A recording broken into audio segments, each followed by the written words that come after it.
지난 주일에 좁은 문으로 들어가기를 힘쓰라는 예수님의 말씀을 우리가 배웠습니다. 제 아무리 아브라함의 자손 유대인이라 할지라도 복음의 문이 열려 있는 동안에 좁은 문이신 예수님께로 들어가지 아니하면 그 문은 닫힐 것이고 문이 닫히고 나면 열리지 아니한다. 한번 하나님 나라의 문이 닫히면 아무리 유대인이라 할지라도 그 하나님 나라의 잔치에 참여할 수가 없다라는 경고를 들었습니다. 그렇기 때문에 우리는 문이 열려 있는 지금, 복음의 문이 활짝 열려 있는 지금, 우리는 예수 그리스도를 믿고 따라야 합니다. 그리고 우리는 긴장을 놓칠 수가 없습니다. 우리는 마치 유대인들이 예수님을 거부했듯이 우리가 교회 안에 있지만 자신의 신앙을 정직하게 계속해서 돌아봐야 합니다. 신앙은 예수님과의 관계이기 때문에 그렇습니다. 그래서 결혼 관계에 있는 사람이 평생 살아가면서 서로의 관계를 돌아보며 더 힘을 써야 하듯이 예수님을 믿는 그 믿음에 있다면 그 믿음을 계속해서 돌아보며 그 믿음이 강하여지도록 우리는 힘써서 좁은 문 안으로 들어가야 하는 것입니다. 이러한 가르침을 예수님이 전하고 계실 그때에 오늘 본문에 보니까 한 무리의 바리새인들이 바리새인 몇 명인지는 모르겠지만 바리새인들이 예수님께 찾아옵니다. 그래서 예수님께 하는 말이 여기에서 떠나가십시오. 헤롯 왕이 당신을 죽이고자 합니다라고 일러줍니다. 지금 바리새인들이 말하고 있는 헤롯 왕은 30년 전에 아기 예수님을 죽이려고 했던 그 헤롯 왕은 아닙니다. 그 헤롯 대왕의 이제 둘째 아들입니다. 헤롯 왕이 죽고 나서 자기 아들 3명에게 그 자기가 다스리던 유대 땅을 나누어서 다스리도록 했습니다. 그래서 갈릴리 지역은 둘째 아들인 헤롯 안디바가 그렇게 다스리고 있었는데 지금 바리새인들이 말하고 있는 헤롯이 당신을 죽이려고 합니다라고 할 때 그 왕은 바로 헤롯 안디바입니다. 이 헤롯 안디바는 사실 우리가 매우 익숙한 사람입니다. 세례 요한의 목을 쳤던 사람입니다. 자기 아내의 문제 때문에 결혼 문제 때문에 세례 요한의 책망을 받았죠. 그리고 사람들의 눈치를 보면서도 결국 세례 요한을 이렇게 죽입니다. 잔인하면서도 비겁한 왕이 바로 헤롯입니다.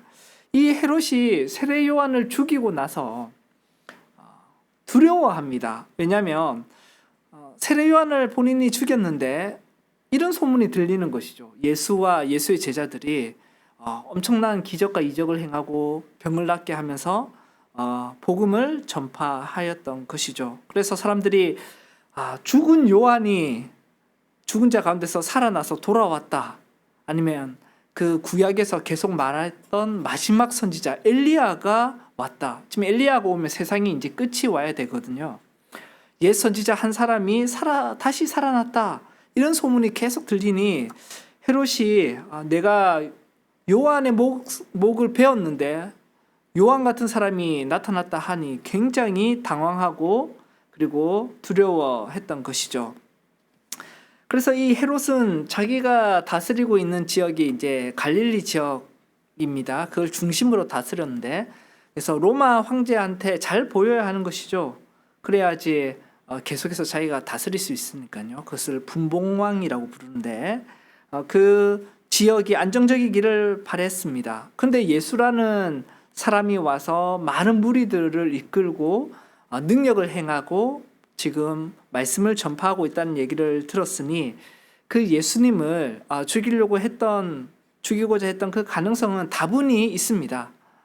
그래서 이 바리새인들이 지금 한 말이 거짓일 수도 있지만 사실은 가능성이 매우 높은 이야기입니다. 근데 이 바리새인들은 왜 예수님께 이 정보를 흘렸던 것일까요? 왜 이 사실을 예수님께 알려줬던 것일까요? 사실 예수님과 바리새인의 관계는 좋지 못합니다. 왜냐하면 예수님이 지금까지 우리가 누가복음 11장, 12장, 13장 쭉 말씀을 들어왔던 것처럼 바리새인들에 대하여 거침없는 비판을 하셨기 때문에 그렇습니다. 외식하는 자들아, 독사의 자식들아, 회칠한 무덤아, 소경들이다, 이렇게 그 바리새인들, 당대의 종교적 지도자인 그들에게 그 누구보다도 하나님 말씀에 신실하게 살아온다고 자부하고 그런 본을 보이고자 했던 사람들에게 예수님이 거침없이 비판하셨기 때문에 사실은 바리새인과 예수님의 관계는 좋지 못합니다. 바리새인들은 예수님을 대적했습니다. 그런데 지금 보면 이 바리새인들이 예수님을 마치 위하고 도와주는 듯한 모습이 있는 것이죠. 우리가 물론 두 가지 가능성 말할 수 있습니다. 진짜 이 바리새인들이 착한 사람들이 예수님께 선의를 베풀려고 할 수도 있겠죠. 바리새인 가운데 아리마대 요셉 같은 사람, 또 니고데모 같은 그런 사람들은 사실은 숨어있는 예수님의 제자들이었습니다.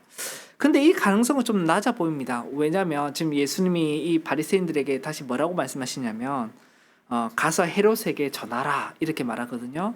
그 말은 예수님을 알고 계신 겁니다. 지금 온 이 바리새인과 헤롯이 소통하고 있는 그러한 관계에 있다는 것을 알고 계셨던 것이죠. 그래서 헤롯한테 가서 내 말을 전하라 이렇게 말합니다. 사실은 바리새인과 헤롯도 사이가 좋을 수가 없습니다.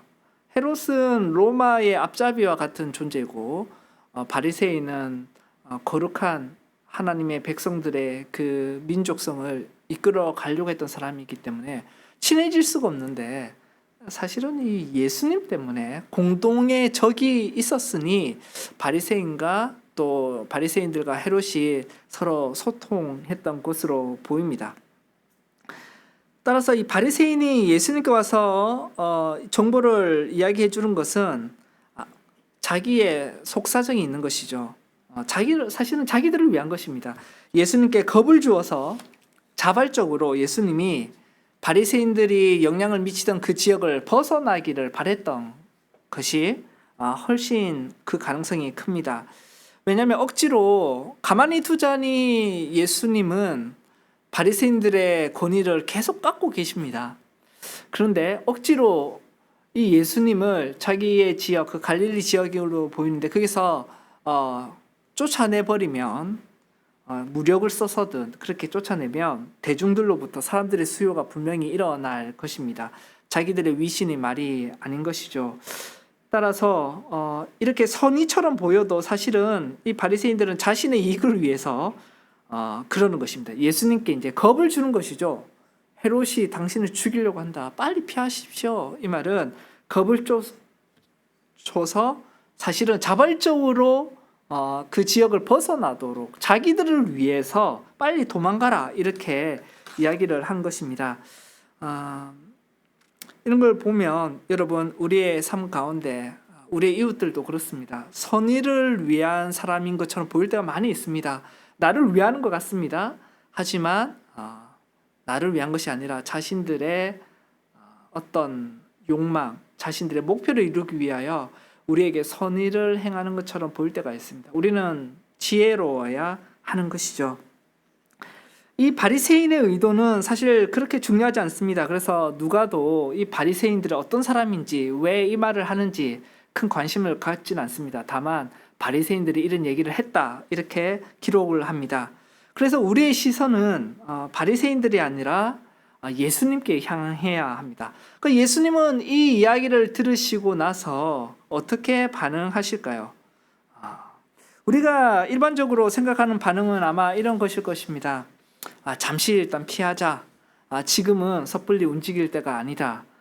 큰 미래를 위해서 지금은 약간 후퇴하자. 조용히 숨어 있자. 이렇게 생각할 수 있습니다. 그런데 예수님은 일반적인 우리의 예상과는 다른 말씀을 하십니다. 32절에 보시면 이르시되 너희는 가서 저 여우에게 일러라 이렇게 말합니다. 예수님은 겁을 먹으시거나 빨리 도망가자 하시지 않고 헤롯을 두고 세례 요한의 목을 단번에 쳐버리는 그러한 헤롯을 두고 여우라고 일컬습니다. 저 여우에게 말해라. 성경에서는 여우는 사자처럼 강한 존재를 의미하지는 않습니다. 그래서 일단 여우라고 할 때는 진짜 중요한 어떤 무게감이 있는 사람은 아니다, 그런 뜻이 일반적으로 있습니다. 이스라엘에서 여우다라고 했을 때는 사자는 아니고 이제 여우다라는 것입니다. 그래서 또한 그 여우는 교활하고 약삭 빠르고 기회주의자다, 그러한 의미로 유대인들은 여우라고 호칭을 했습니다. 예수님께서 그 헤롯을 두고 여우라고 말씀하십니다. 그러면서 32절에 오늘과 내일은 내가 귀신을 쫓아내며 병을 고치다가 제3일에는 완전하여 치리라. 오늘, 내일, 제3일이 나옵니다. 오늘, 내일, 모레, 그것을 일컫는 것이죠. 이 뜻은 주님의 일을 주님께서 순차적으로 순서대로 하나씩 하나씩 이루어 간다라는 것입니다. 예수님이 말씀하시기로 헤롯이, 제 아무리 헤롯이라도, 아니 그 누구라도 로마 황제라 할지라도 예수님의 일을 방해할 수가 없다라는 말씀을 하고 계십니다. 순차적으로 주의 일은 순리대로 이루어져 간다라는 것입니다. 예수님은 현실을 부정하지는 않으십니다. 헤롯이 위험한 사람이라는 거 잘 알고 계십니다. 그러나 현실보다는, 예수님이 처하신 그 현실보다는 더 큰 현실을 보고 계시는 것이죠. 예수님이 하나님의 계획 아래 있다는 것을 예수님이 말씀하십니다. 예수님은 자신의 생명이 헤롯의 어떤 뜻, 헤롯의 의지, 헤롯이 이루는 일에 달려있는 것이 아니라 하나님의 뜻, 하나님의 의지, 하나님이 이루신 일, 그 작정 가운데 있음을 선언하시는 말씀이 바로 이 말씀입니다. 예수님은 자신의 생애가 헤롯의 시간표에 있는 것이 아니라 하나님의 시간표 안에 있다는 사실을 알고 계셨던 것입니다. 그래서 33절에 그러나 오늘과 내일과 모레는 내가 갈 길을 가야 하리니 라고 하시는 것이죠. 예수님께서 지금 갈릴리에서 아무리 헤롯이 뭐라 하더라도, 헤롯이 어떤 일을 할지라도 갈릴리에서 이루실 일은 이루십니다. 순차적으로 하나하나 이루어 가실 것입니다. 그런데 그 갈릴리를 떠날 때가 또한 있으십니다. 그때는 헤롯을 두려워서 가는 게 아니라 오늘과 내일과 모레는 또한 예수님이 가셔야 할 그 길을 가는 거죠. 바로 예루살렘에 가셔서 예루살렘에서 죽으셔야 하는 것입니다. 헤롯의 두려움 때문에 갈릴리를 떠나는 것이 아닌 것이죠. 예수님은 자신이 성부 하나님으로부터, 아버지 하나님으로부터 받은 그 사명을 계속해 나가십니다. 그리고 선지자로 오신 예수님은 예루살렘에서 죽으실 것임을 말씀합니다. 결국 예수님은 사명을 가지고 이 땅에 오셨습니다. 그리고 사명을 다하기까지는 죽지 아니하십니다. 헤롯이든 그 누가 예수님을 위협하고 제거하려고 해도 예수님은 아기 예수님 때도 베들레헴에서 죽지 않으셨습니다. 그리고 갈릴리에서 죽으실 수 없습니다. 예루살렘에서 죽으십니다. 하지만 예루살렘에서 사건과 사고로 희생되는 것이 아니라 단순히 아무런 의지 없이 희생되는 것이 아니라 자신의 의지로 예루살렘에서 사명을 위하여 죽으시는 것입니다. 원하실 때에 원하는 장소에서 원하는 사람들로 말미암아 죽으시는 것입니다. 그래서 요한복음 10장 18절에 예수님이 내게서 빼앗는 자가 있는 것이 아니라 내가 스스로 버린다.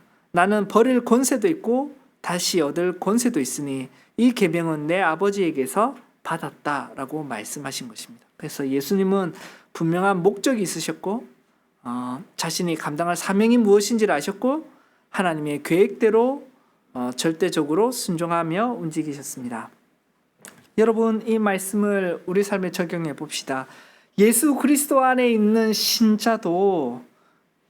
신자의 삶도 예수님과 동일합니다. 우리의 시간표도 예수님께 있고 하나님께 있습니다.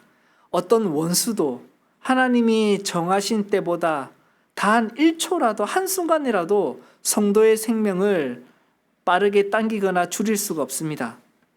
다시 말해 예수님께서 사명을 다하기까지는 죽지 아니하신 것처럼 예수님 안에서 하나님의 언약을 지키며 살아가는 사명, 다시 말해 하나님께 영광을 돌리고 하나님을 즐거워하라는 그 사명을 받은 신자는 결코 그 사명을 다하기까지는 죽지 않습니다. 우리가 가정에서, 학교에서, 일터에서 우리는 하나님의 언약 안에 있죠.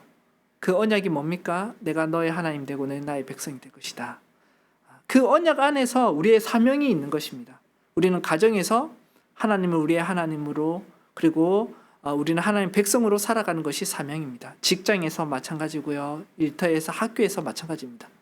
예수님의 사명도 언약 가운데 있는 겁니다.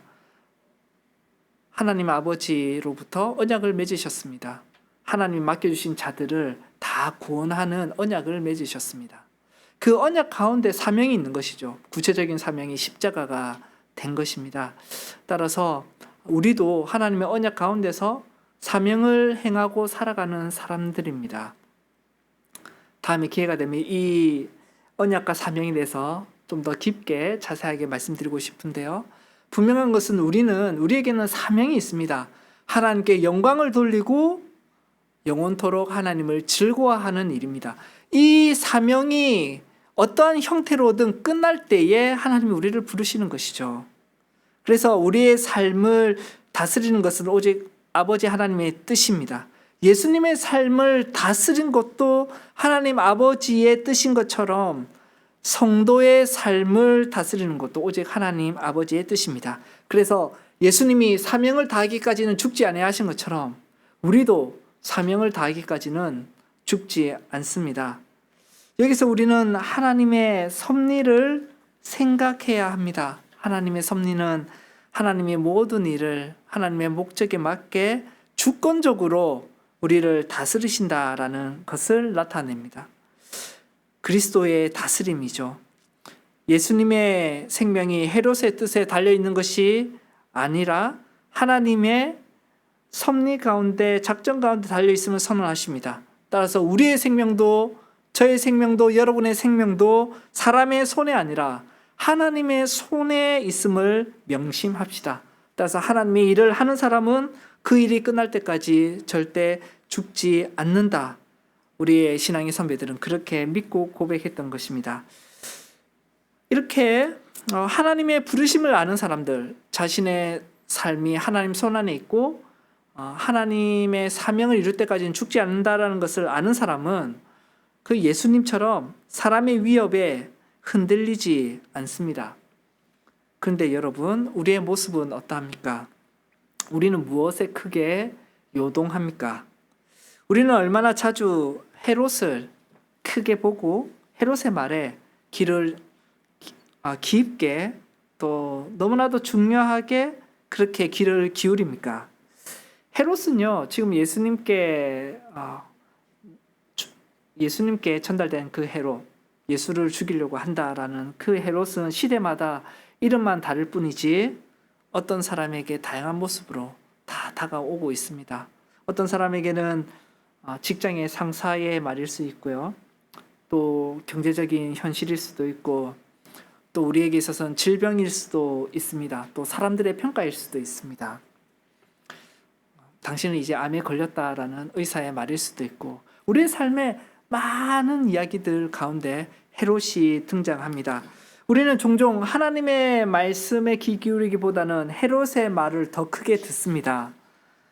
그럴 때 우리는 하나님의 섭리를 묵상해야 됩니다. 지금 바리새인을 통해서 헤롯이 당신을 죽이려고 합니다라는 말을 들었지만 예수님은 그 말보다 하나님의 말씀을 더 크게 듣고 계시는 것입니다. 자신이 하나님의 손 안에 있음을 아시는 것이죠. 여러분, 우리도 그래야 됩니다. 하나님의 섭리, 내 아이의 인생이 하나님의 손에 있음을, 지금 상황이 어떠하든 수많은 헤롯이 무슨 소리를 하든 간에 너의 인생을 끝장내겠다, 너의 인생은 이제 행복을 추구할 수가 없다, 어떠한 얘기를 하든 간에 우리는 하나님의 섭리 아니다. 나는 저 여우에게 말해라. 나는 어제도 오늘도 모레도 나는 나의 길을 간다. 왜? 내 인생은 하나님의 손안에 붙들려 있기 때문이다 라고 우리는 담대히 고백해야 하는 것입니다. 이러할 때 하나님의 섭리를 묵상할 때에 우리는 두려움을 능가하는 믿음을 갖게 되는 것입니다. 우리의 삶의 모든 것이 하나님의 시간표와 계획 안에 있음을 믿으십시오. 여러분, 하나님의 시간표는 절대 늦지 않는다. 지각은 없다라는 얘기 많이 들어보셨을 것입니다. 우리는 그저 오늘, 내일, 모레 우리가 가야 할 길을 담대하게 예수 그리스도를 바라보며 하나님을 의지하며 나아가는 것입니다. 다른 사람과 비교할 필요도 없습니다. 나에게 주어진 환경 가운데서 내가 하나님께 영광을 돌리고 그리고 하나님을 즐거워하며 살아가는 것, 그것이 우리 인생에 사람에게 있는 제 첫 번째 목표인 것이고 사명입니다. 그러므로 신실하신 여러분, 세상의 많은 헤롯이 여러분에게 어떤 소리를 하든지 우리는 우리의 인생이 예수님 안에, 하나님의 시간표 안에, 그 강력한 손 안에 있음을 믿고 내 삶을 붙드시는 그 하나님을 바라보면서 담대하게 살아가시길 바랍니다. 두 번째, 첫 번째로는 우리가 두려워하지 아니하시는 예수님을 살펴봤다면 이제 한탄하시는 예수님을 한번 봅시다. 우리의 구주께서 한탄하십니다. 그 예수님의 모습을 통해 지금 우리에게 무엇을 말씀하시는지 이제 살펴보겠습니다. 33절에 보면 그러나 오늘과 내일과 모레는 내가 갈 길을 가야 하리니 선지자가 예루살렘 밖에서는 죽는 법이 없다라고 말씀하십니다. 선지자가 예루살렘 밖에서는 죽는 법이 없다. 실제로 여러분 성경을 읽으시면 예루살렘 밖에서 죽은 선지자들이 많이 있습니다. 꽤 있습니다. 그러면 지금 이 예수님의 말씀이 무슨 의미입니까? 이것은 예수님이 하시는 말씀이 선지자는 반드시 100% 어떠한 열애 사항도 없이 예루살렘에서만 죽는다, 그 말씀을 하고 있는 것이 아닙니다. 지금 예수님의 역사가 그렇게 늘 흘러왔는데 역사적 패턴을 이렇게 말씀하시는 겁니다. 예를 들면 그거죠. 한국 사람들끼리 저 사람은 절대 사과 안 해 이렇게 말하잖아요. 그 사람이 단 한 번도 사과를 안 한 사람이냐, 그 말을 하고 있는 게 아닙니다. 우리는 안 할 수도 없고 사과할 수도 있잖아요. 근데 그 사람의 성격과 인격과 그 특성이 저 사람은 사과하는 법이 없어 라고 그렇게 단정해서 과장해서 하는 말입니다. 그래서 지금 예수님이 예루살렘 밖에서 죽는 선지자들이 없다라는 말은 정말 수많은 선지자들이 예루살렘에서 죽더라라는 그 말씀을 하고 있는 것이죠. 그것을 이제 풍자하고 있는 것입니다. 근데 이 말씀은 참으로 역설적입니다. 왜냐하면 예루살렘은 하나님의 도시이기 때문에 그렇습니다. 하나님이 보내신 선지자를 하나님의 도시는 당연히 환영해야 하는 것이죠.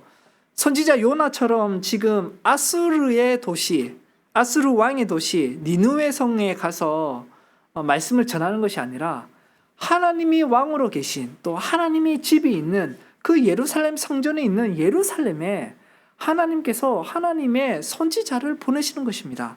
근데 홈그라운드에 가는 것이죠. 그런데 그 도시가 선지자들을 거부하고 죽여왔다라는 것이죠.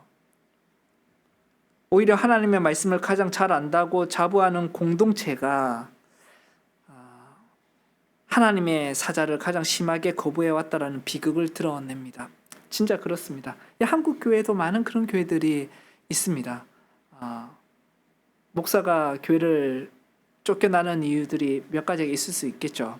그 목사의 문제도 있지만 어떤 경우에는 보면 목사가 정말 하나님의 말씀을 바로 그대로 전했기 때문에 그게 분노한 교인들 몇 명이, 힘이 있는 교인들 몇 명이 목사를 쫓아내는 경우가 비일비재합니다. 우리는 그런 얘기를 구체적으로 들지 않아도 많이 있고 기가 찬 것이죠.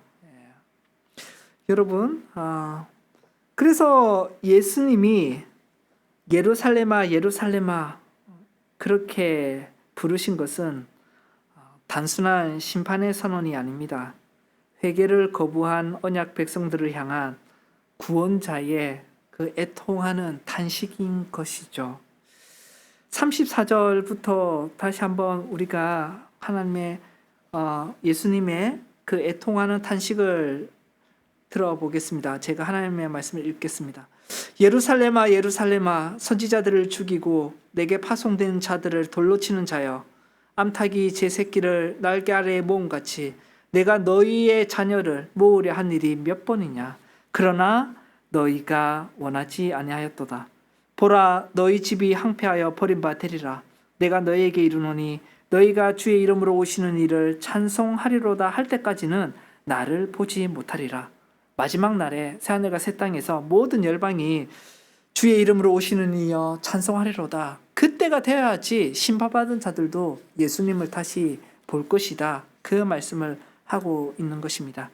예수님은 방금 전까지 헤롯을 향해서는 저 여우라고 담대히 말씀하시는 분입니다. 조금의 두려움도 없으신 분입니다. 단호하시고 결의에 차신 분이십니다. 그런데 예루살렘을 향해서는 목소리의 톤이 달라지는 겁니다. 정죄하기보다는, 단호하게 정죄하기보다는 슬픔이 잠겨 있는 것이죠.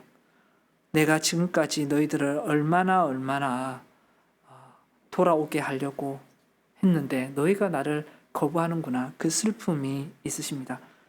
정죄보다는 슬픔이 먼저고 심판보다는 눈물이 먼저인 것이죠.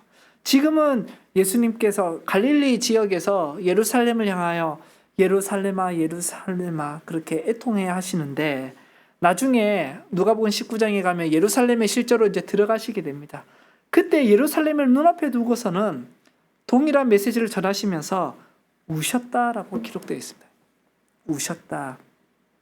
예수님은 왜 우셨습니까? 단순히 어떤 멋진 도시를 사랑해서가 아닙니다. 하나님의 자신의 이름을 두신 곳이었기 때문에 예수님 우셨던 것입니다. 성전이 있습니다. 세상 어디에 하나님이 집을 마련해 두신 것이 아니라 정말 그들 사이에 성전을 두셨던 것이죠. 언약의 백성, 내가 너의 하나님 되고 너희는 나의 백성이 되리라는 그 언약, 그래서 너희는 나의 백성답게 십계명을 지키며 살아라는 그 언약을 두셨던 곳입니다. 근데 그곳이 하나님의 선지자들을 죽이고 하나님이 그들을 살리기 위해 보내신 자들을 거절하고 마지막에는 예수님까지 거절하고 죽입니다. 여러분, 그들은 한결같이 반응을 보였습니다. 우리는 듣고 싶지 않습니다. 우리는 하나님의 말씀을 듣고 싶지 않습니다. 교회 안에 있더라도 우리의 마음을 돌아봐야 합니다. 우리도 하나님께서 끊임없이 말씀하고 계시지만 나는 하나님의 말씀을 듣고 싶지 않습니다 라며 예루살렘 성전 안에 거하고, 나는 하나님의 말씀을 듣기 싫습니다 말하며 나는 하나님의 언약 백성이라고 말하고 있지는 않는지.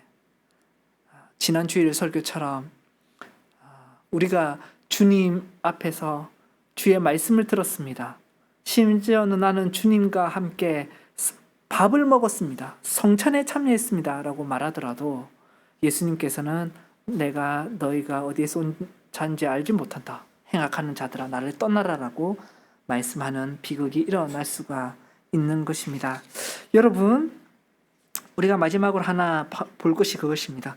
예수님이 지금 애통해 하시면서 예루살렘아 예루살렘아 그리고 예루살렘을 위하여 우실 때, 그때는 이미 문이 거의 닫힌 상태입니다. 그래서 하나님을 저버린 자들을 두고서도 그렇게 애통하고 계십니다. 그렇다면 여러분, 우리가 그 어떤 죄를 가운데 빠지더라도 우리의 실패한 모습이 있다 할지라도 예수님께로 찾아가는 자들에게는 얼마나 더 긍휼을 베푸시겠습니까? 이미 마음을 닫아버리고 하나님의 은혜를 거부하고 영원한 벌을 받고자 결심한 자들을 향해서도, 예수님을 거부한 자들을 향해서도 이토록 긍휼을 베푸시고 긍휼한 마음을 가지시고 슬퍼하시는데, 우리가 예수님께로 우리의 죄를 고백하며 나아간다면 주님께서는 얼마나 우리를 사랑하시며 받아주시겠냐라는 것입니다. 여러분, 죄라는 것은 단순히 나쁜 행동을 하는 것이 아닙니다. 우리는 그렇게 생각하기 쉽습니다. 맞습니다. 물론 죄를 정리할 때 하나님이 하라는 것을 하지 않고 하나님이 하지 말라는 것을 하는 것이 죄입니다. 그렇죠? 그게 죄입니다. 근데 가장 큰 죄가 무엇입니까? 예수님 말씀하시잖아요. 너희가 나를 원치 않았다. 그 죄 지은 자들을 용서해 주시는 은혜마저도 거부하는 것이 그게 가장 큰 죄입니다. 죄는 하나님의 사랑을 거절하는 것, 그것이 가장 큰 죄입니다. 성령을 해방하는 죄, 용서받을 수 없다라고 했을 때 그 죄가 바로 그겁니다. 하나님의 은혜를 거부하는 것, 은혜를 거절하는 자들, 그것이 가장 큰 죄를 저지른 자들이라는 것이죠. 그러므로 여러분, 사랑하는 성도 여러분, 우리가 한탄하시는 예수님을 통해서 생각해야 될 게 그것입니다. 나는 그 한탄하고 애통하시는 그 예수님의 그 예루살렘의 자리에 지금 서 있는가? 내가 그런 사람은 아닌가? 우리는 돌아봅시다. 또한 여러분, 우리가 신앙을 생활을 하면서 살아갈 때에 우리가 무너질 때가 있습니다. 그때에 담대하게 예수님께 돌아갑시다. 예수님을 거절하는 자에게도 이토록 우시며 긍휼을 보여주시는 예수님이라면 우리가 그 어떤 죄를 저지른 가운데 있다 할지라도 우리는 예수님께로 나아갈 수가 있는 것입니다. 그래서 우리가 찬송한 것처럼 이 비천한 자도 정말 천하디 천한 우리도 하나님의 임재 가운데 항상 불러주고 계십니다. 매주일마다 너희의 도움은 바로 나에게 있다. 너희의 구원은 나에게 있다라고 말씀하시며 우리를 불러주시고 우리는 그 주님의 부르심에 응답하여 정말 그러합니다. 나의 도움은 천지를 지으신 여호와 하나님께 있습니다라며 우리는 은혜의 보좌 앞으로 담대히 나아가고 있는 것입니다. 결론적으로 성도 여러분, 우리가 오늘 본문을 통해서 두려워하지 아니하시는 그 예수님의 모습을 보았고 또한 한탄하시는 예수님의 모습을 보았습니다. 우리가 예수님처럼 사명을 다하기까지 죽지 않음을 믿고 담대하게 주님의 섭리 가운데 주님이 주신 사명, 우리의 상황이 어떠하든지 간에 어느 곳에 있든지 하나님께 영광을 돌리고 그리고 하나님을 즐거워하는 그 사명을 여러 모양으로 이루어 갑시다. 그 사명이 끝날 때까지 우리는 죽지 않습니다. 또한 두 번째로 국률하신 하나님께 항상 나아갑시다. 그럴 때 하나님을 사랑하고 하나님의 은혜를 구하며 나아가는 자에게 상을 주시는 분이심을 우리가 믿고 시시때때로 그 긍휼이 충만하신 그 예수님께로 나아가는 우리 모두가 되길 간절히 바랍니다. 아멘.